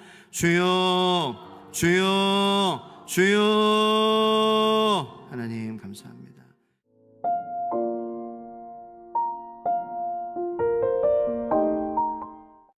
우리 앞뒤 좌우 있는 분들과 이렇게 인사 나누겠습니다. 네, 주님께서 곧 다시 오십니다. 이렇게 인사하겠습니다. 시작. 주님께서 곧 다시 오십니다. 네, 그러므로 참 잘 오셨습니다. 할렐루야. 네, 감사합니다. 여러분 그 기쁘다 구주 오셨네 찬양하시죠? 이렇게 성탄절이 다가오면은 많이 우리로 하여금 하나님께 이렇게 불러드리고 올려지는 그러한 찬양들 중에 하나인 것 같습니다. 그런데 여러분 그 아이작 와츠가 쓴 이삭, 우리나라 발음으로 하면 이삭 와츠, 그 분이 쓴 그 기쁘다 구주 오셨네, Joy to the 월드, 이게 이제 영어 제목인데 그 곡이 그 찬양이 이제 그 아이작 와츠가 예수님의 처음 초림을 묵상하면서 쓴 찬양이 아니라 재림을 묵상하면서 재림에 대한 찬양이라는 것을 여러분들 아셨나요? 저도 몰랐어요. 오늘 말씀을 묵상하고 준비하면서 알게 됐어요. 그래서 이 가사를 보면은 영어로 이제 그 미국 사람이니까 영어로 먼저 쓰였을 거 아니에요. 근데 한글로도 이제 아주 잘 번역이 됐습니다. 그 1절에 보면은 기쁘다 구주 오셨네 만 백성 맞으라. 처음에 구주께서 오셨을 때 만 백성이 맞지는 않았죠, 그죠? 네. 목자들, 동방박사, 예수님의 가족, 그리고 뭐 그런 몇몇 사람들이 왕을 맞이했습니다. 기다렸던, 주님을 기다렸던. 그런데 기쁘다 구주 오셨네. 다시 이제 구주가 오시는 기쁨이에요. 만 백성 맞는 거예요. 온 교회요. 다 일어나 찬양하여라. 이건 재림에 대한 찬양이에요. 아이작 와츠가 재림을 염두에 두고 재림의 소망을 두고 다시 오실 예수님에 대한 그 소망을 두고 매일매일 말씀을 포기하지 않고, 힘들어도 고난이 있겠죠. 당연히 있죠. 그냥 인생 자체가 고난이잖아요. 그래서 참 그런 것 같아요. 그래서 이 아이작 와츠는 그럼에도 우리가 예수를 위해서 받는 그 고난은 장차 예수님을 위해 받는 고난은 그분께서 또 나에게 경험해 주실 그 영광, 나에게 주실 그 영광에 비하면은 아무것도 아니다. 사도 바울처럼 아마 그런 마음으로 이 찬송을 작시했던 것 같아요. 그래서 이 찬송의 가사를 보니까 맞아요. 그게 맞아요. 자, 이 구세주 탄생에 쓴 2절이 조금 제가 이제 원어를 보니까 Savior 구세주 탄생, born이 아니라 영어 가사는 reigs라고 나왔어요. R-E-I-G-N-S 3인칭이니까 S 붙여서 reign. 비 오는 rain이 아니라 다스리다라는 reign이거든요. 그러니까 이제 구세주 다스리시니라는 원래 의미여야 되는 것 같아요. 제가 가사를 비교했을 때는. 근데 탄생으로 나왔어요. 왜 그렇게 했을까? reign이라는 단어는 분명히 다스리다라는 뜻인데, 그래서 Savior, 구세주가 다스리시니 다 화답하여라라는 거죠. 그리고 온 세상 죄를 다하러 주 예수 오셨는데, 죄와 슬픔 몰아내고, 그죠? 죄와 슬픔 몰아내는 것이 그리스도가 다스리시는 그 나라. 죄와 슬픔이 몰아내지고 다 구원하시고, 그리고 마지막 절에 은혜와 진리 되신 주 다 주관하시니 만국 백성, 이거 재림이죠, 그죠? 주님께서 다시 오셔서 주님께서 1000년 동안 새 예루살렘에서 다스리시고 성도들이 함께 주님과 함께 다스리고, 그리고 나서 새 하늘과 새 땅이 회복되며 완전한 하나님의 나라가 다시 회복되고 건축되는 그러한 일이 이제 앞으로 벌어질 거라는 것입니다. 그래서 만국 백성 구주 앞에 다 경배하여라, 다 경배하여라. 이게 이제 재림에 대한 찬송이다.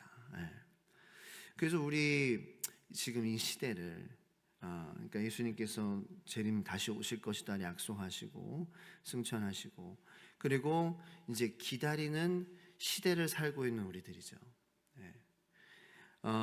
그래서 오늘 이 베드로후서 이 말씀에 우리가 귀를 기울여야 할 이유가, 자, 이제 2000년이 우리 인간의 시간 타임라인으로 약 2000년이 지났습니다. 그 예수님의 재림 약속이 선포된 점.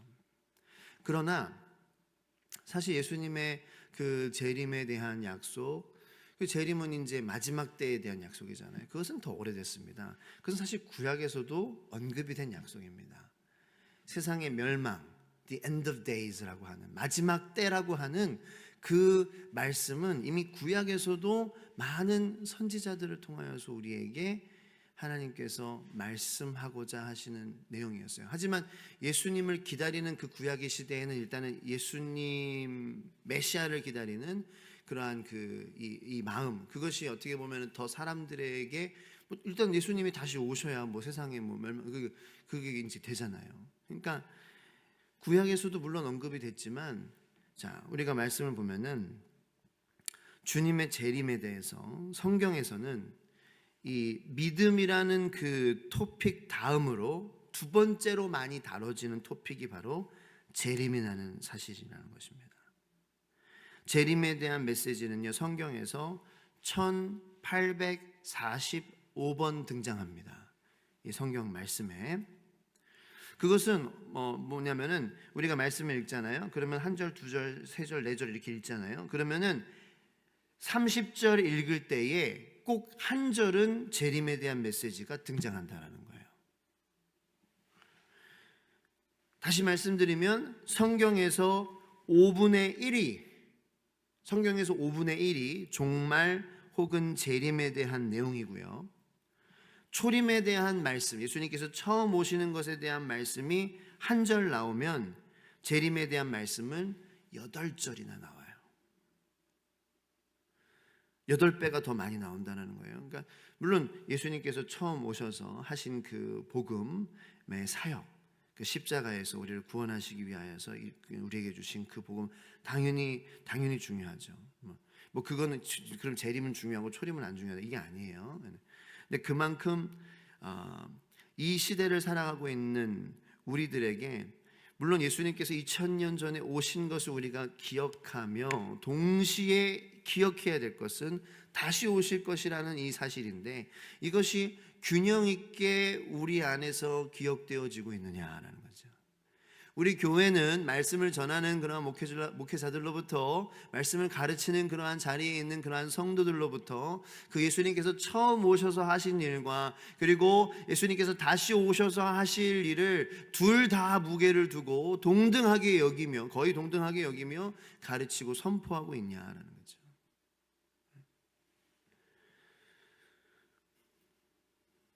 예수님께서 직접 재림에 대해서 말씀하신 것은 21번이고 그리고 준비하라고 다른 신약 성경의 말씀을 통하여서 주신 말씀은 50번입니다.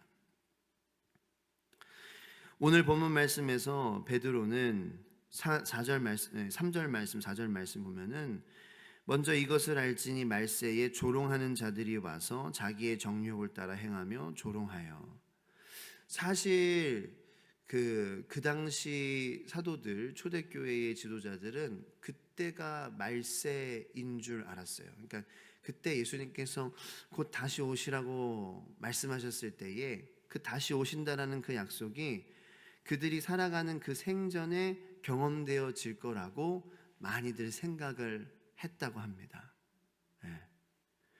자, 그 말인즉슨 베드로후서 근데 이제 자 보면은 베드로후서의 지금 말씀은 말세에 조롱하는 자들. 그러니까 그때가 말세라고 여겼다라는 거죠. 그래서 지금 베드로후서 3장은 그 믿음을 지키면서 애쓰면서 살아가고자 하는 그 그리스도인들에게 어떤 이제 거짓 교사에 대한 그 말씀이 쭉 2장에서 계속 반복됐잖아요. 그죠? 그 거짓 교사들이 이 성도들을 어떻게 미혹하고 어떤 거짓말에 빠뜨리려고 하느냐? 야, 주님 다시 오지 않어. 그 재림에 대한 예수님의 약속을 흐트러뜨리려고 하는 그러한 부분이 거짓 교사들이 속이려고 했던 부분 중에 하나였다는 거죠. 제가 이제 2장 초반 제가 설교를 할 때 말씀드렸다시피 그노시스, 그러니까 그 아직 아는 거, 그 지식, 내가 깨달음으로 구원에 얻는다. 그러니까 깨달음으로 구원에 얻고 깨달음으로 심판을 면할 수 있는데, 이거 주님이 다시 온다고 하면은 주님이 다시 와서 우리의 그 그리스도인으로 살았던 그 삶을 주님께서 평가하시고 그 삶이 주님 앞에 다 드러나며 그 삶이 주님 앞에 다 펼쳐질 때에 주님께서는 양 같은 무리, 염소 같은 무리 그렇게 갈라 놓으신다고, 고르신다고 그렇게 말씀하셨잖아요. 그러니까 이 그노시스 주의자들은 자기들이 믿는 그러한 자기들의 그 믿는 부분들을 지키면서 예수님의 재림을 믿는다는 것은 굉장히 그들의 믿음을 견고하게 하는 것이 아니라 오히려 더 그 지식이 전부가 아니잖아. 그러면 우리 삶이 주님 앞에 평가되고 주님이 다시 오셔서 분명히 우리에게 하신 말씀, 너는 깨어 있고 너는 신부가 신랑을 맞을 준비를 하고 있어라. 그거와 말이 안 되잖아요. 준비하는 삶을 계속해서 자녀로서 살아야 된다고 하니, 지식만으로 구원받고 지식만으로 천국 가고 지식만으로 의롭다 인정받는, 그거는 말이 안 되니까 재림을 부인할 수밖에 없죠. 그러니까 예수님을 이단들이 뭐냐면 예수님을 부인하면은요, 예수님에 대해서 잘못 말하면은요, 다 모든 것을 다 바꿔야 되는 거예요. 네. 그러니까 제가 말씀드린 이단한테 아주 구별법, 예수가 누군지 한번 말씀해 주세요.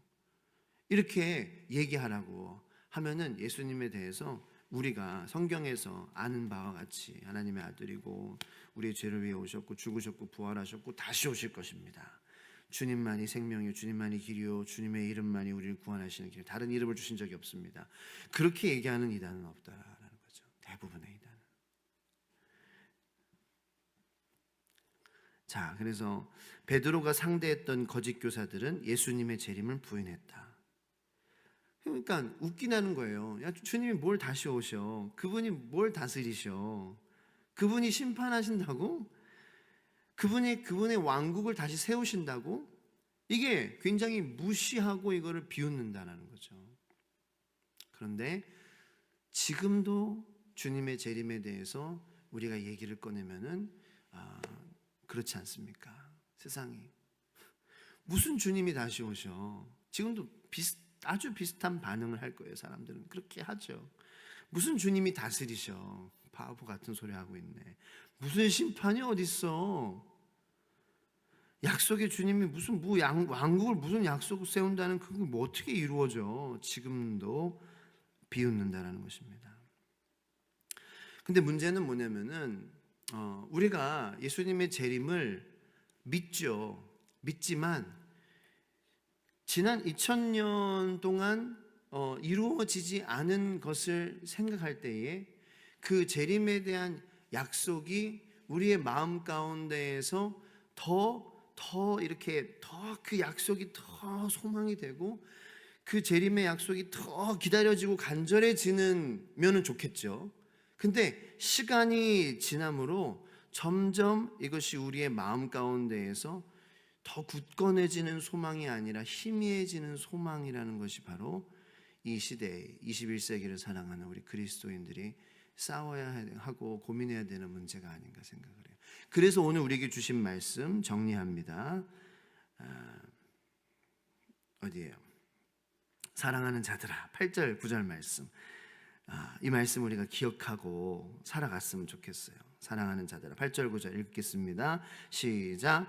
사랑하는 자들아, 주께는 하루가 천년 같고 천년이 하루 같다는 이 한 가지를 잊지 말라. 주의 약속은 어떤 이들이 더디다고 생각하는 것 같이 더딘 것이 아니라 오직 주께서는 너희를 대하여 오래 참으사 아무도 멸망하지 아니하고 다 회개하기에 이르기를 원하시느니라. 아멘. 우리가 이 마지막 때를 주님의 재림을 여전히 기다리는 그러한 성도의 삶을 그 1세기 그리스도인들로부터 우리가 바톤을 이어받아서 계속 우리가 살아갈 때에 그 주님의 재림에 대한 약속의 소망을 우리가 잃지 않고 그것이 희미해지지 않기 위해서 우리가 의지해야 될 것은 또 말씀뿐입니다. 주님께서 오늘 베드로 사도를 통해서 우리에게 주신 말씀은 사랑하는 자들아, 하나님께는 하루가 천년 같다라는 거예요. 천년이 하루, 이거 말씀 들어보셨죠, 그죠? 네. 하루가 천년 같고 천년은 하루 같다.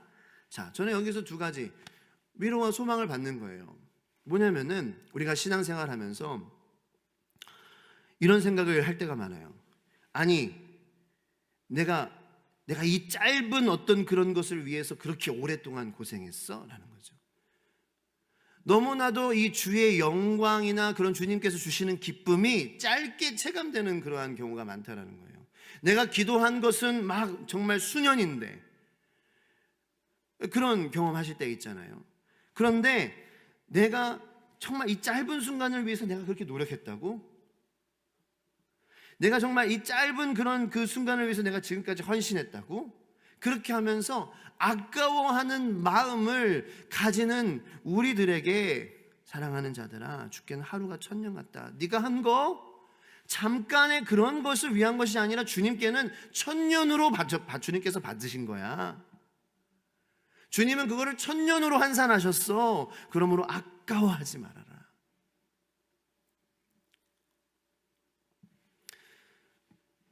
뭐 사실 우리가 정말 기도하고 정말 우리가 막 금식하고 진짜 막 눈물 흘리고 그런데 정말 이 뭐라 그럴까요? 그 결과는 그 반응이 시원찮을 때 나는 정말 뭐 예를 들어서 어떤 내가 사람을 위해서 정말 기도했어.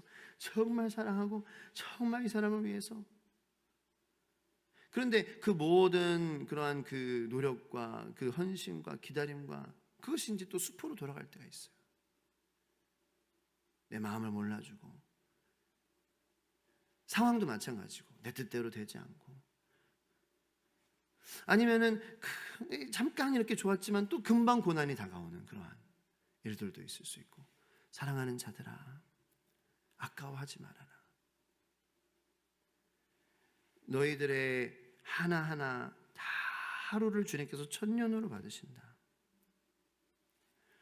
그리고 또 천년이 하루 같다라는 이 한 가지 이것도 이렇게 계산을 하면은 지금 2024년이니까 뭐 0년부터 쉽게 계산하면은 지금 2.2일밖에 안 지났다라는 거죠.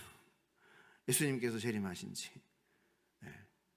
그러니까 우리가 이 시간을 우리의 그 개념으로 생각하지 말아라는 거예요. 결론적으로.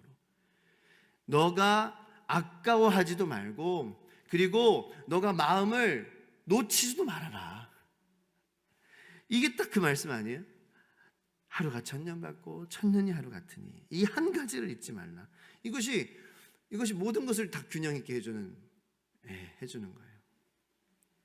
그래서 주의 약속은 9절에 친절하게 베드로 사도가 어떤 이들이 더디다고 우리가 더디다고 생각하는 거죠. 왜 이렇게 더디냐? 근데 그 더디는 것은 더딘 것이 아니라는 거예요. 오직 주께서는 너희를 대하여 오래 참으시는 하나님의 마음이다라는 거죠. 시간이 흐르면서 하나님의 마음을 느낀다? 와, 이 사람은 정말 복받은 사람이에요. 2024년이 됐는데 왜 아직도 안 오셔? 이런 사람들이 있는데 2024년 오래 참으시는 하나님의 마음이라고? 와, 진짜 오늘도 그 하나님의 마음에 벗어나지 않게 살아야 되겠다. 주님께서 기다리고 계시는 거니까. 이렇게 생각할 수 있는 은혜가, 이렇게 생각할 수 있는 믿음이 우리 모두에게 주어지게 되기를 예수님의 이름으로 축원합니다. 오늘도 잘 오셨고, 우리 재림하실 예수님에 대한 약속이, 처음 나를 위해서 하나님이 인간 되셨던 그 약속이, 이 두 것이, 이 두 가지의 약속들이 다 우리 안에서 정말 귀하게 여겨지고, 이 처음 우리에게 오신 예수님, 그 예수님의 사랑을 힘입어 우리가 다시 오실 예수님을 간절히 기다리는 그러한 마음을 주님 주시옵소서. 우리 가정이 그렇게 기다리는 주님의 가정. 그래서 초림 때 예수님을 기다렸던 가정들은 정말 진짜 다른 사람이 누리지 못하는 평안을 누렸거든요. 그 평안을 우리가 재림하실 예수님을 기다리며 우리가 누리고 살아갈 때, 그리고 재림하실 때 언젠지는 모르지만 주님께서 네가 나를 기다리며 사는 삶을 정말 잘 살았어. 나를 기다려줘서 고마워. 다른 사람들은 잊고 무시하고 어리석다고 하는데 너만큼은 그렇게 여기지 않아줘서 고마워. 분명히 주님께서 그렇게 말씀하실 거예요. 그 말씀을 우리가 기다리며 소망하며 들으시는 저와 여러분들 되시기를 축복합니다. 주님의 이름을 세 번 부르시 기도하겠습니다. 주여, 주여, 주여.